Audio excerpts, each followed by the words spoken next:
I was standing in the middle of a freezing storm, barefoot, drenched, holding my unconscious son in my arms, while the only bus that could save us drove past without stopping. And just when I thought we were completely alone, a single question from a man I hadn't seen in years made me break down in a way I never had before. My name is Monica. I'm 32 years old, and until that night, I believed that no matter how bad life got, family would still be the one place you could turn to. I was wrong. I used to work as a receptionist at a small medical office in Omaha.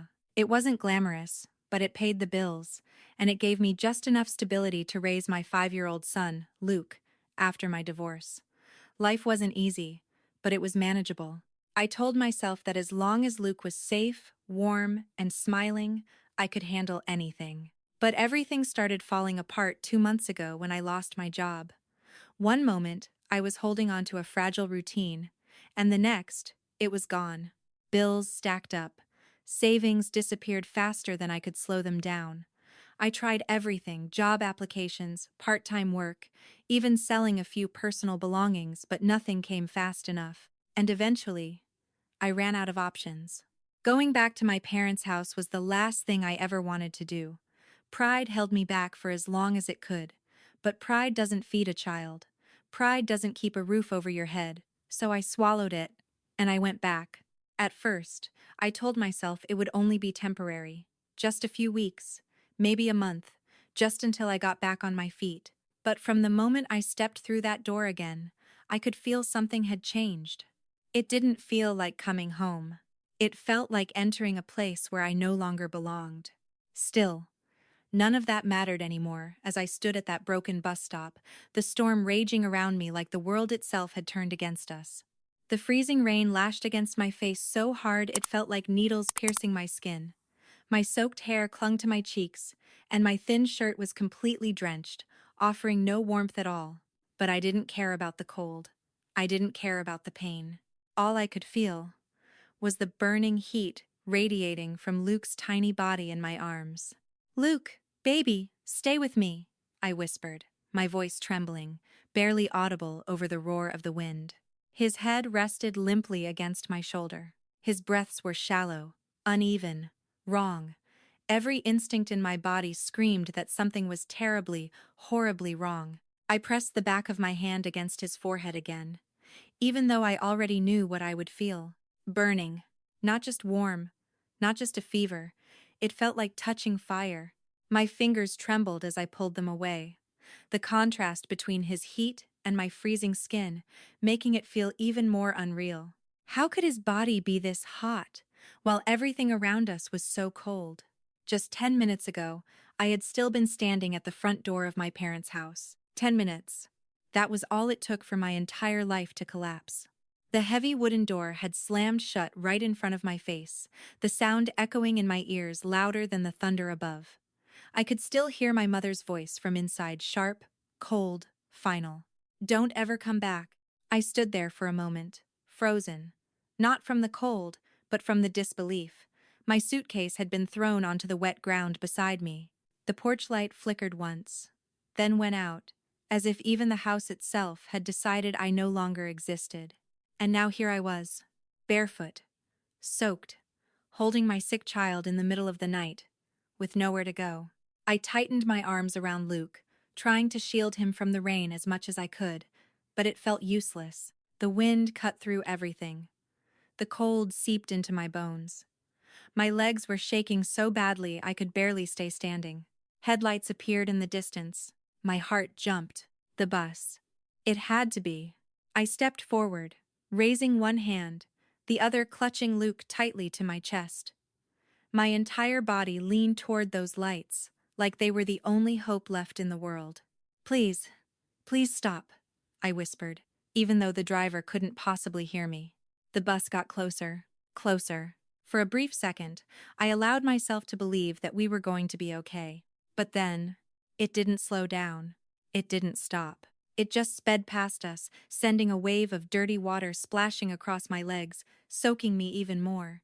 Through the window, I caught a glimpse of the driver casually waving his hand, signaling that the bus was full.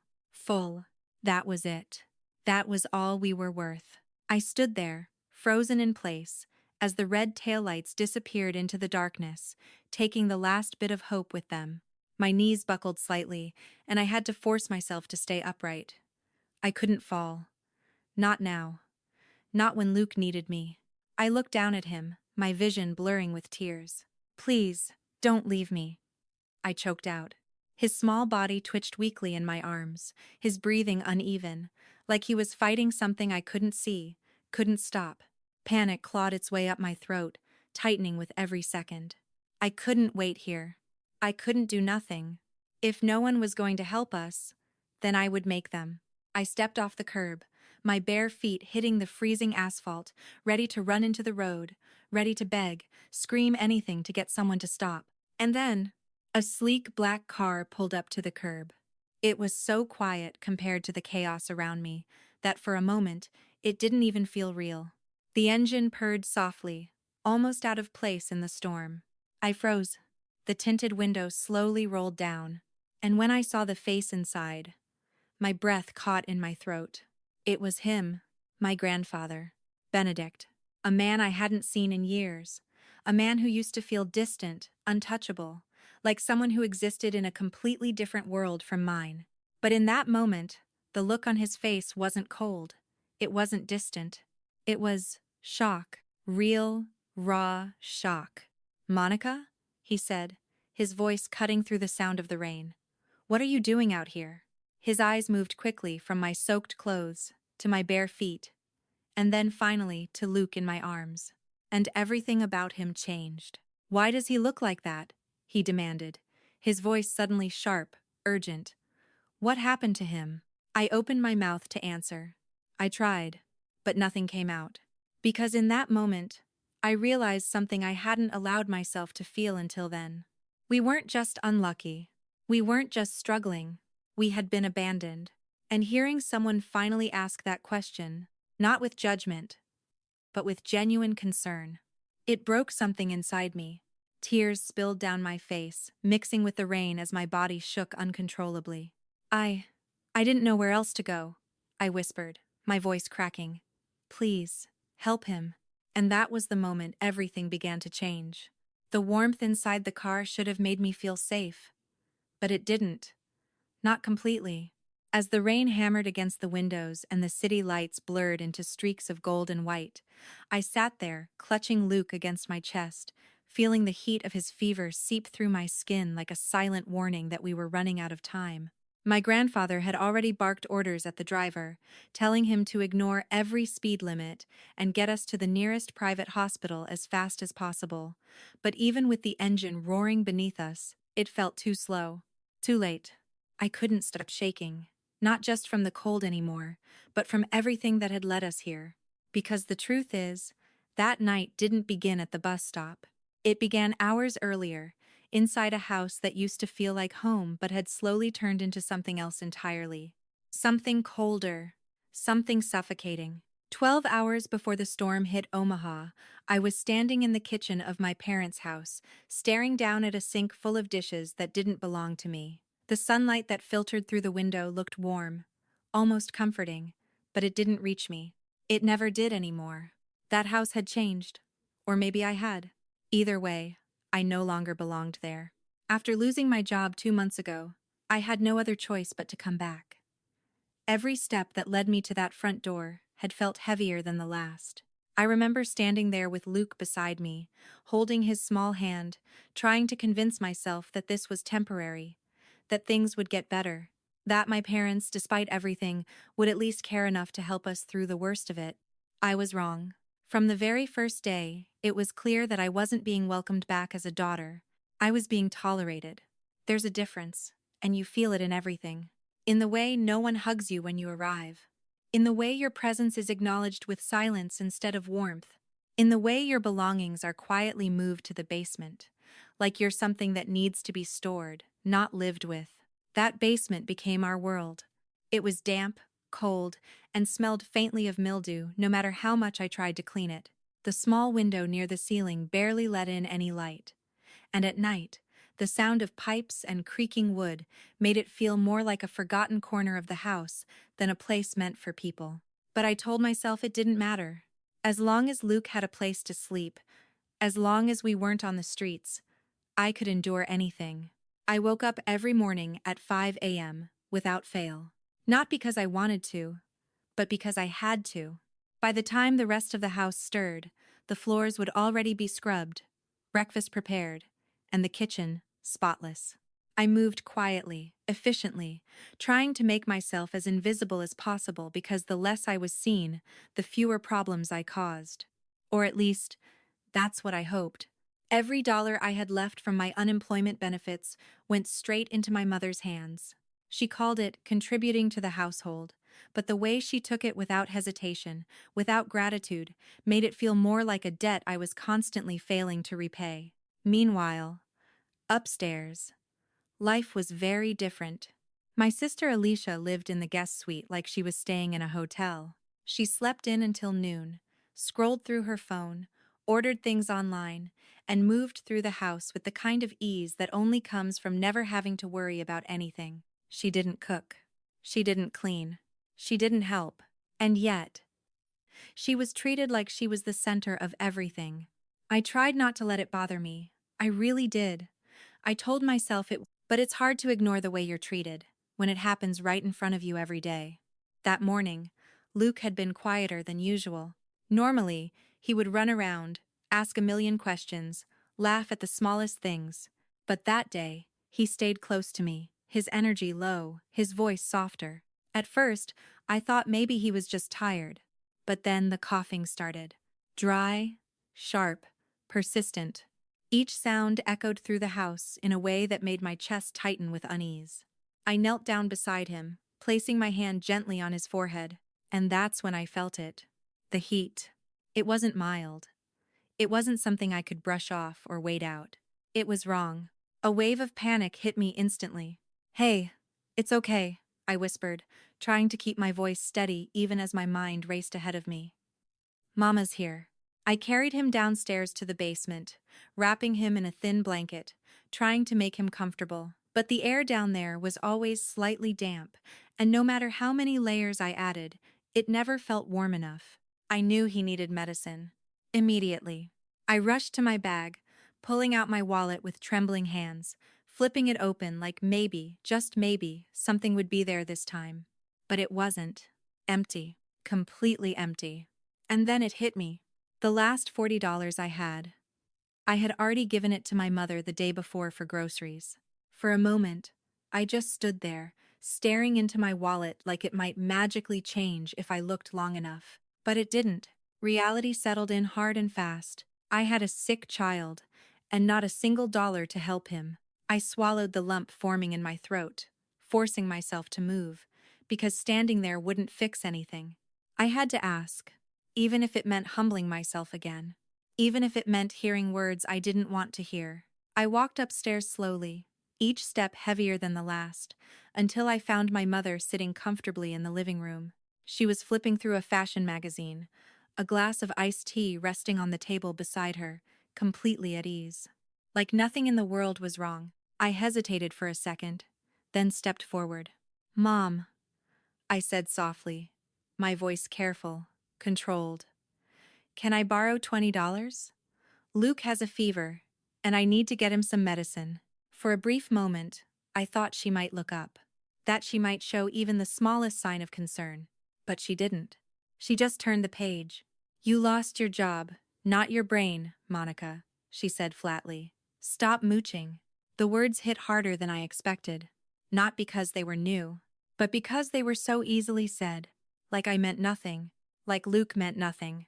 I stood there in silence, my hands clenched at my sides, feeling something inside me crack but not break completely. Not yet, because I didn't have time to fall apart, not when my son needed me. So, I turned around and walked away. But deep down, I knew something had shifted, something irreversible. And as the afternoon faded into evening, and the storm clouds gathered outside, I couldn't shake the feeling that we were heading towards something much worse than just a fever. By the time evening settled over the house, the air had changed in a way I couldn't quite explain. But I could feel it pressing down on my chest with every breath. Outside, the sky had darkened into a heavy, restless gray, the kind that promised a storm long before the first drop of rain ever touched the ground. But inside the house, it felt even colder.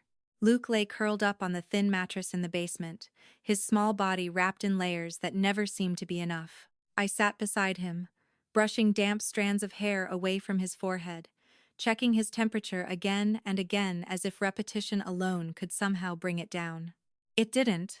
If anything, it felt hotter. His breathing was uneven, shallow at times, then suddenly sharp as another cough tore through him.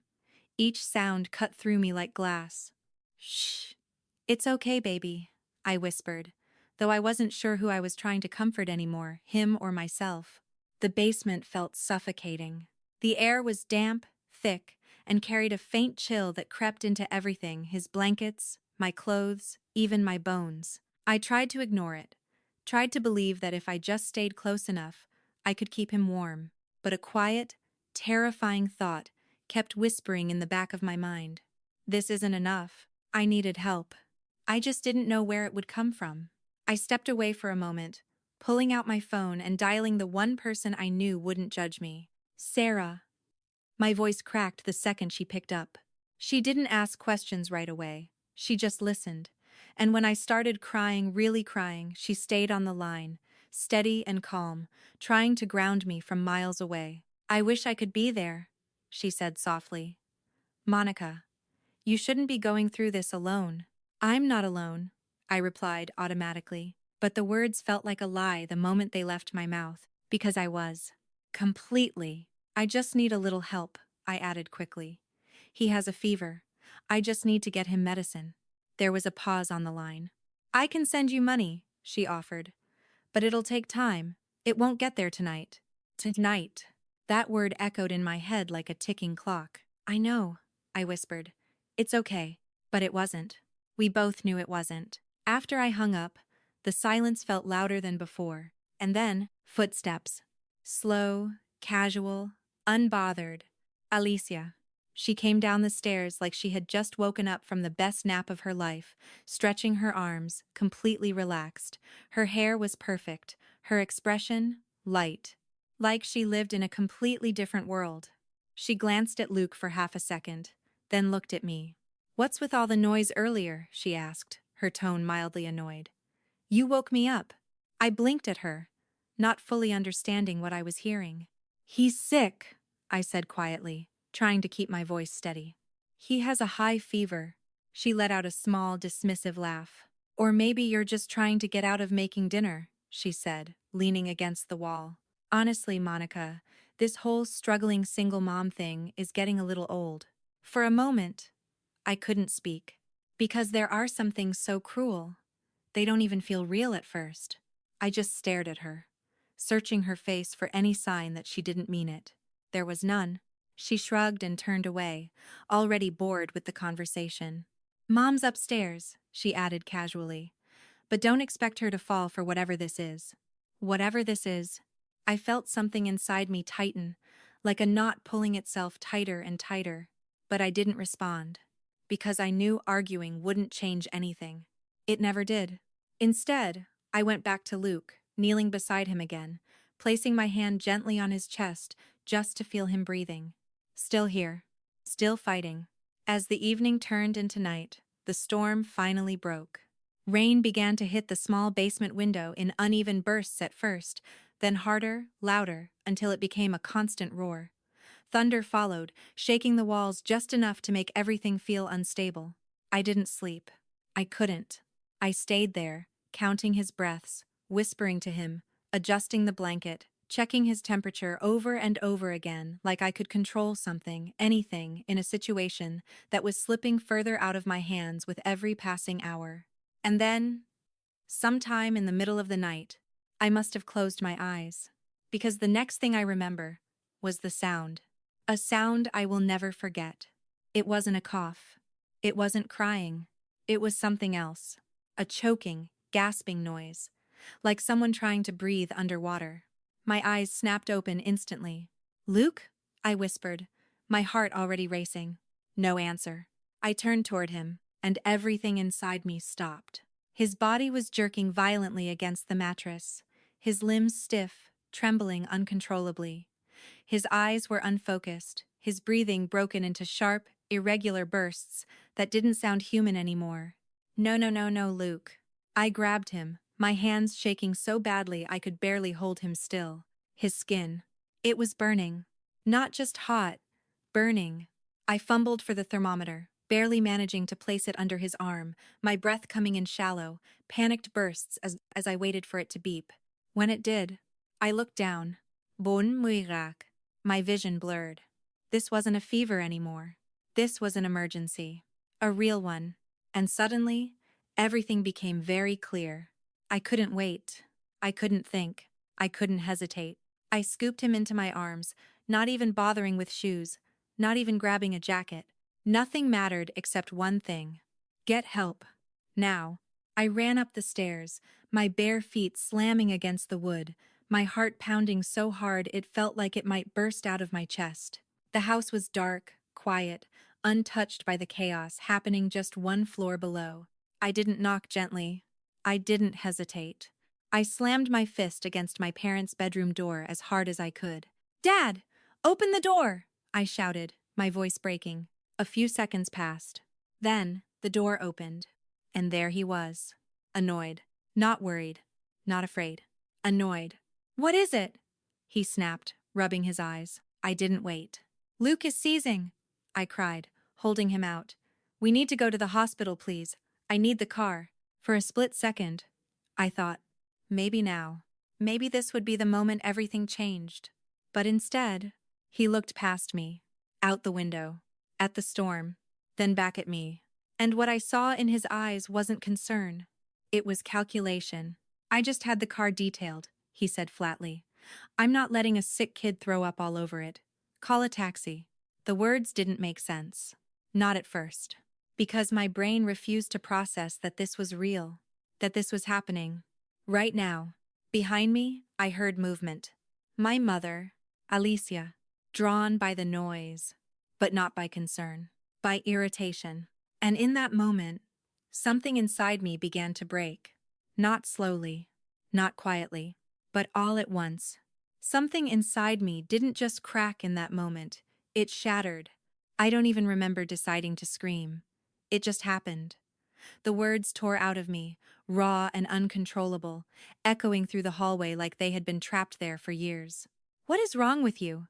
He's your grandson." My voice didn't sound like mine anymore. It was louder, sharper, fueled by something deeper than fear, something that had been building quietly every single day I had spent in that house. My father's expression changed instantly, not to concern, to anger. A slow, dangerous kind of anger that I recognized all too well. "You don't raise your voice at me in my house," he said, his tone low, controlled but trembling with rage beneath the surface. "In your house?" I laughed bitterly, the sound breaking halfway through. "He's dying and you're worried about your car." Behind him, my mother appeared, wrapping her silk robe tighter around herself like the situation was nothing more than an inconvenience. Alicia leaned against the wall, arms crossed, her face twisted in irritation. "Stop causing a scene," my mother snapped. "You're being dramatic." "Dramatic?" I repeated, disbelief flooding through me. "He's having a seizure." Alicia sighed loudly, rolling her eyes. "I have an appointment in the morning," she muttered. "Can you not do this right now?" That was it. That was the moment something inside me broke completely. All the fear, all the restraint, all the quiet acceptance I had forced myself into over the past 2 months. Gone. "You're monsters," I said, my voice trembling but steady. "All of you. You care more about your sleep, your clothes, your stupid lives than your own family." Silence. Heavy. Dangerous. My father's face turned red. Not with shame. With fury. Before I could even react, he pushed past me, his shoulder hitting mine hard enough to make me stumble. I tightened my grip around Luke, barely keeping my balance as he marched down the hallway with a purpose that sent a chill down my spine. "What are you doing?" I shouted after him, panic rising again. He didn't answer.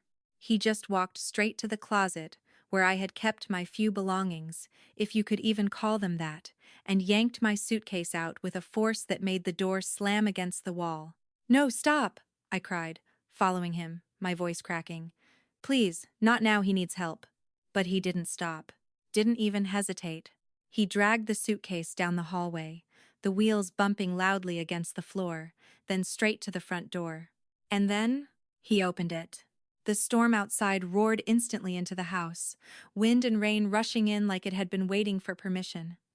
The curtains lifted, the air turned sharp and cold, and everything felt final. "Get out," he said.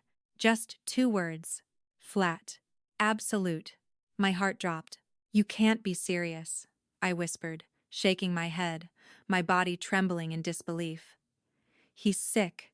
He needs a hospital." "Then take him," my mother said coldly from behind me. "But don't bring your problems back here." My father didn't even look at me as he picked up my suitcase and threw it out into the rain. It landed with a heavy thud on the wet ground, instantly soaked. I stood there, frozen in the doorway. Luke clutched tightly to my chest, the cold wind hitting my face like a slap. For a second, I thought maybe this was a mistake, that they would stop me, that someone would say something, anything, but no one did. My mother crossed her arms, watching me like I was nothing more than an inconvenience finally being removed. Alicia had already turned away, checking her phone, completely uninterested. And then, the door slammed, right in my face. The sound echoed through my entire body. And a second later, I heard the lock click. That was it. That was the moment I stopped being their daughter. I stood there for a few seconds, the rain soaking through my clothes, my hair, my skin, but I couldn't move. Because when something like that happens, your body doesn't catch up right away. Your mind just stalls until something forces you forward. For me, it was Luke.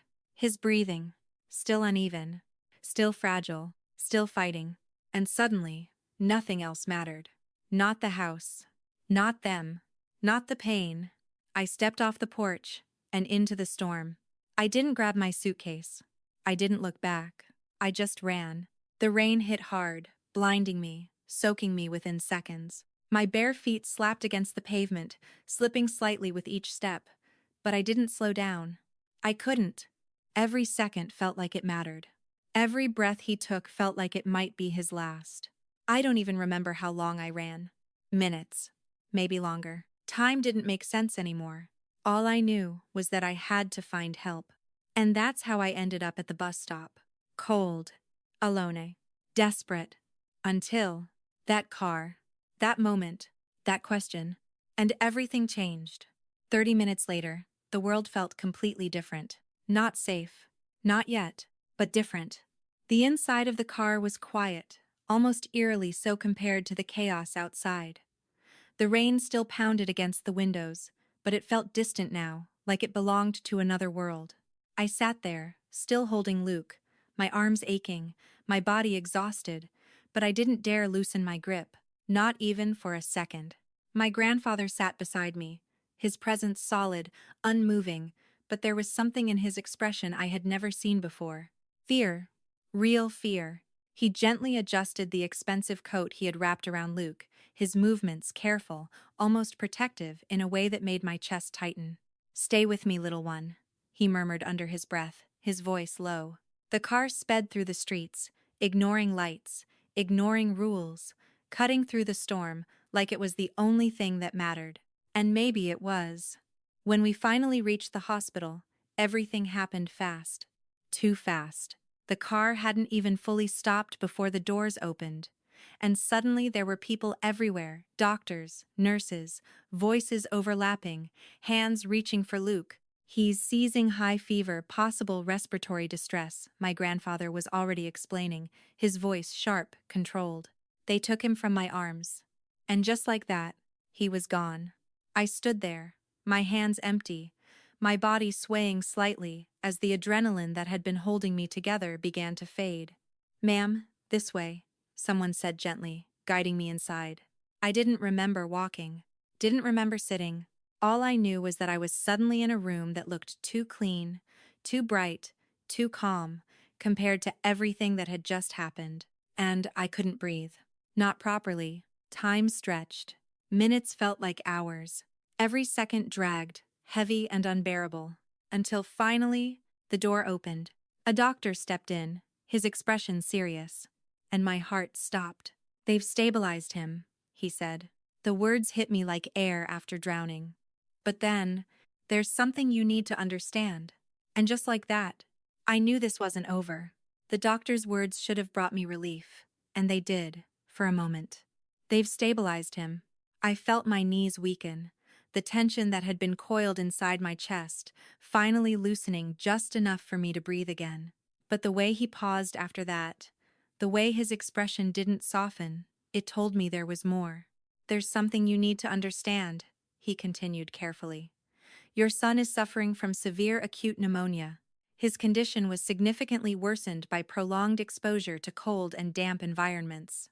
Each word landed heavily, but I nodded, trying to process it, trying to stay focused. Pneumonia. Treatable. Serious. But not hopeless. Then he hesitated. Just for a second. "And there are also signs of chronic malnutrition." That word didn't just land. It cut. I blinked at him, certain I had misunderstood. "Malnutrition?" I repeated, my voice barely above a whisper. The doctor gave a small, solemn nod. "Yes. His immune system is weaker than it should be for a child his age. That made it much harder for his body to fight the infection." I felt like the floor had disappeared beneath me. Malnutrition. My son. The word echoed in my head, over and over again, louder with each repetition, until it drowned out everything else. Before I could even react, I felt a shift beside me. My grandfather. I turned to look at him, and for the first time in my life, I saw something I had never seen before. Not authority, not control, but shock. Real, devastating shock. He staggered back slightly, one hand gripping the back of a chair as if he needed something solid to keep himself standing. "That's not possible," he said quietly, more to himself than to anyone else. The doctor gave a brief nod, then excused himself, leaving the room in a silence so heavy it felt suffocating. For a moment, neither of us spoke. I didn't know what to say. I didn't even know what I was feeling anymore. Guilt, confusion, anger, all tangled together in a way that made it impossible to separate one from the other. Finally, my grandfather turned to me. "Monica," he said slowly, his voice controlled but trembling underneath. "Why? Was he living like that?" I flinched, not because of the question, but because of what it implied. I did everything I could," I said quickly, my words stumbling over each other. "I worked. I tried to keep things stable. After I lost my job, I made sure you wouldn't need to struggle," he interrupted, his voice sharper now. "I sent Brian a supplemental card 3 years ago, enough to cover everything you and the child would need." I froze. The words didn't make sense. "What card?" I asked, genuinely confused. He stared at me. Then something changed in his expression. Something clicked. "You're telling me," he said slowly, each word measured, "that you never received any financial support." I shook my head. "I've been working 2 jobs just to survive," I said, my voice breaking. "And when I couldn't anymore, I had to move back there. I've been giving them everything I had just to stay." Silence. A long, terrible silence. And in that silence, I watched my grandfather realize the truth. His face drained of color. His jaw tightened. His hand clenched so hard around the chair that his knuckles turned white. He exhaled, almost like he couldn't bring himself to say it out loud. "They stole it," I finished quietly. The words felt unreal, but they fit. Too perfectly. 3 years.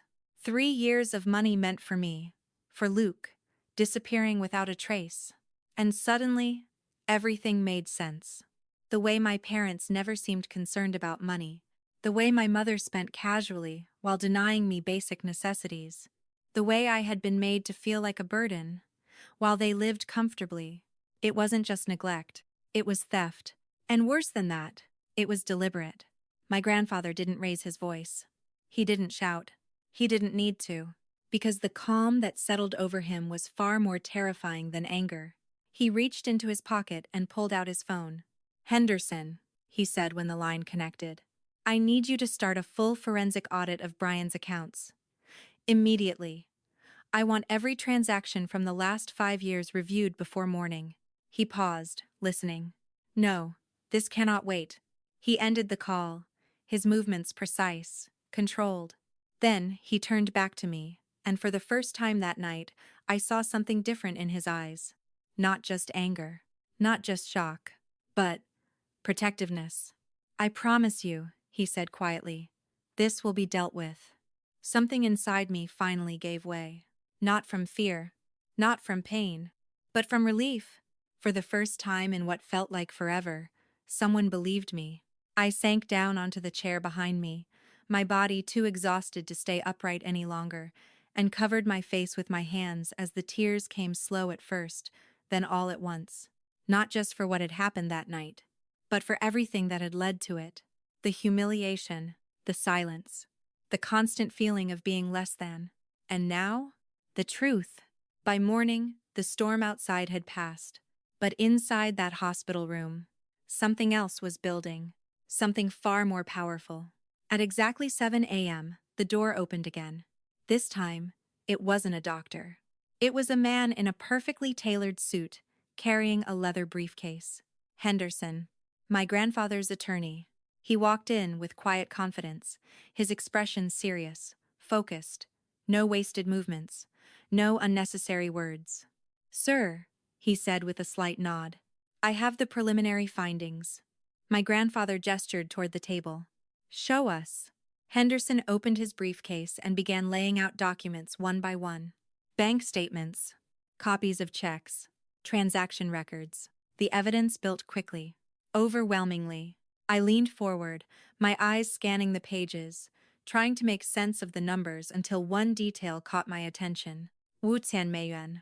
Every month, for 3 years. My breath caught. "That's," I whispered. "The amount allocated for your support," Henderson confirmed. My hands trembled as I picked up one of the documents. The signature on the back of the check. It looked like mine. At first glance, but the longer I stared at it, the more I saw the difference.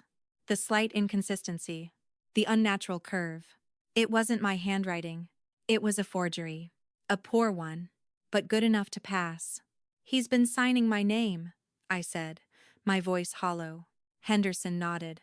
"And depositing the funds into his personal accounts." My stomach turned. "How much?" I asked, even though I wasn't sure I wanted to know. Henderson glanced at the file.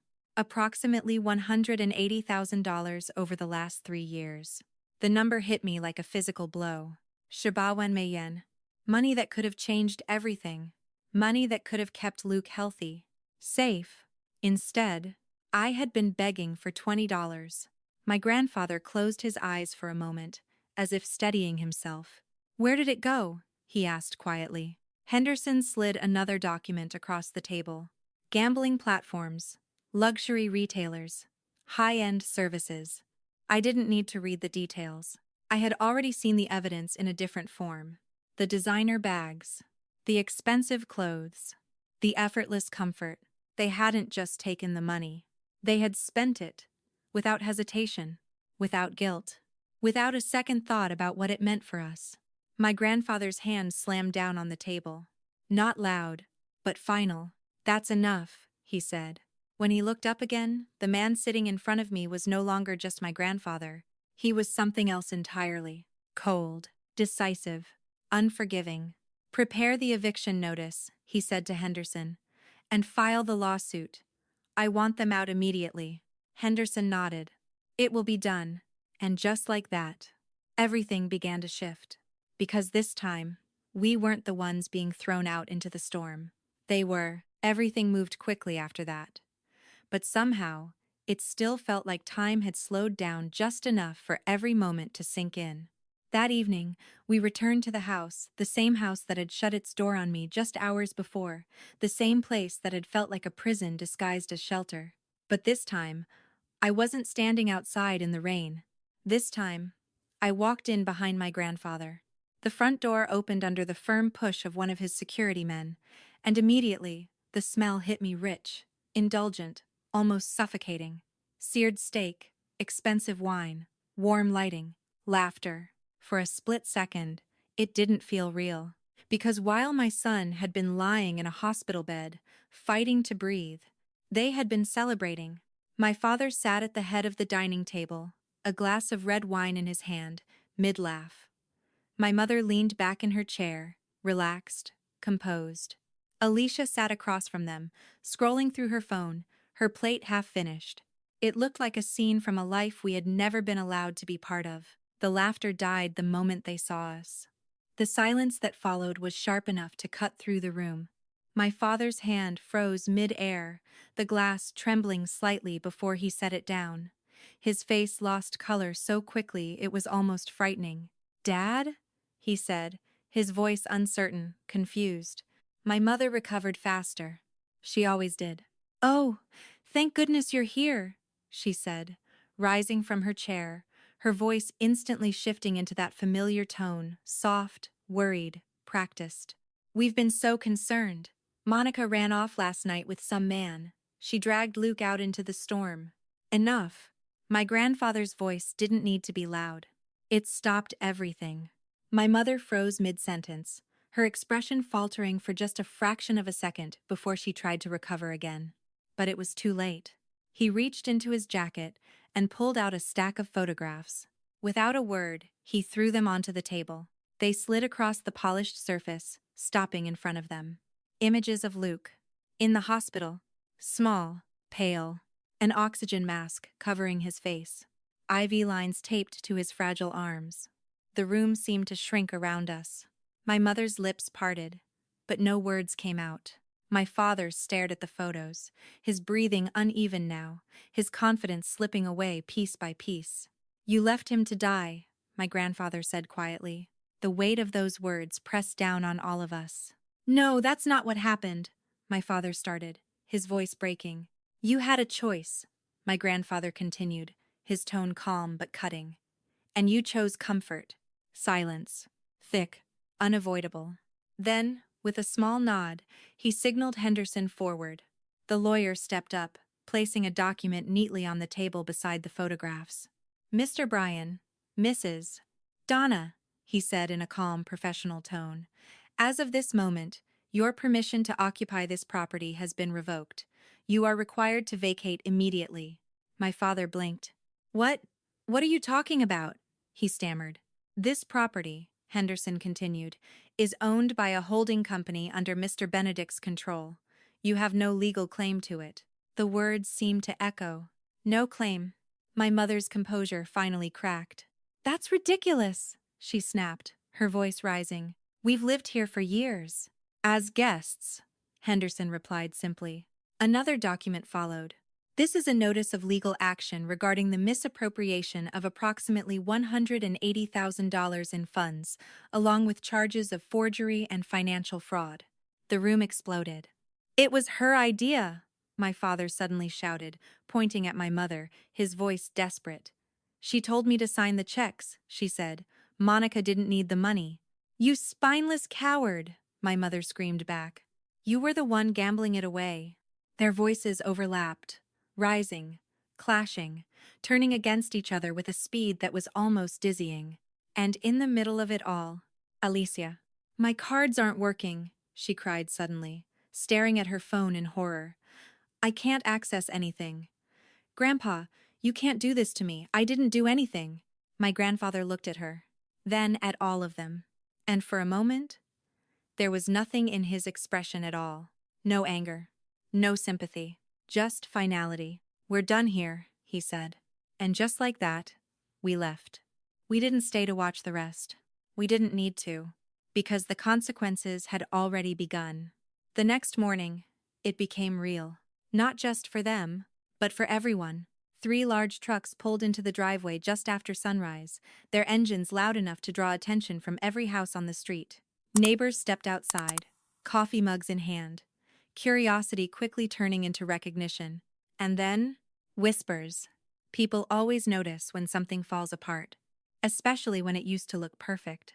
The movers worked efficiently, methodically, carrying furniture out piece by piece. My mother tried to stop them at first, Her voice sharp, frantic, but it didn't matter. None of it belonged to her. None of it ever had. My father stood frozen in the doorway, watching everything disappear, his expression hollow, like he still couldn't quite understand how it had all unraveled so quickly. Alicia tried to make a run for her car, her movements frantic, desperate, but she was stopped before she even reached the door. "That vehicle is included in the asset recovery," one of the men said calmly. Her scream echoed down the street, but no one stepped in. Because this wasn't a misunderstanding. It was the truth. Finally catching up. By the time it was over, everything they had built their lives around, every object, every illusion of status was gone. All that remained were a few bags of clothes, and the reality they had spent years avoiding. They left in a taxi, not a luxury car, not a grand exit, just a quiet, humiliating departure.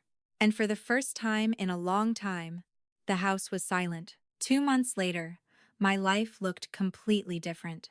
Not perfect, but peaceful. Luke was healthy again, running, laughing, filling the halls of my grandfather's estate with a kind of joy I hadn't heard in a long time. And me, I was rebuilding, slowly, carefully, but on my own terms. I had a job now, working with my grandfather's charitable foundation, helping families who were struggling the way I once had. It wasn't just work. It meant something. It reminded me, every day, that kindness still existed. That not everything was broken. And then, one afternoon, everything came full circle. I was driving through an industrial area, forced into a detour, when I stopped at a red light. And that's when I saw them. My parents, standing on the sidewalk, arguing, their clothes worn, their posture different, smaller. They looked older, not just physically, but in a way that comes from losing everything. My father noticed me first. Recognition hit instantly. He nudged my mother, and suddenly they were both moving, rushing toward the car, their faces shifting into something desperate. They waved. They called my name. My mother pressed her hands together, pleading. My father tried to look composed, but the cracks were obvious. For a moment, I didn't move. My foot hovered over the brake, and I felt it. That old instinct. That pull.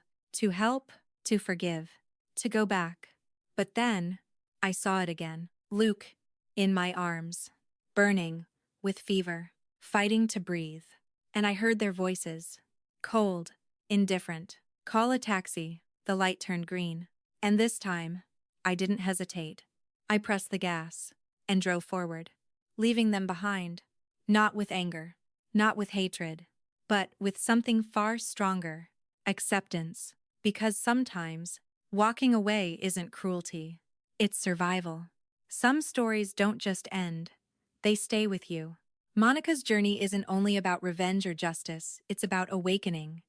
It's about that painful moment when you finally realize that not everyone who shares your blood deserves a place in your life. What makes this story powerful isn't just the downfall of those who were cruel, but the quiet strength it took for her to walk away, even when part of her still wanted to turn back. We often think forgiveness means going back, fixing things, giving people another chance. But sometimes, the most honest form of healing is choosing distance, choosing peace over pain. Her decision at that red light wasn't cold, it was clarity. And maybe that's the question this story leaves us with. When the past reaches out to pull you back, do you stop or do you keep moving forward? If this story made you feel something, anger, sadness, or even strength, then you're not alone. There are so many untold stories just like this one, waiting to be heard. So if you want more stories about justice, healing, and finding your way out of the darkest moments, don't forget to subscribe to Revenge Tale Network, because sometimes the right story can change the way you see your own.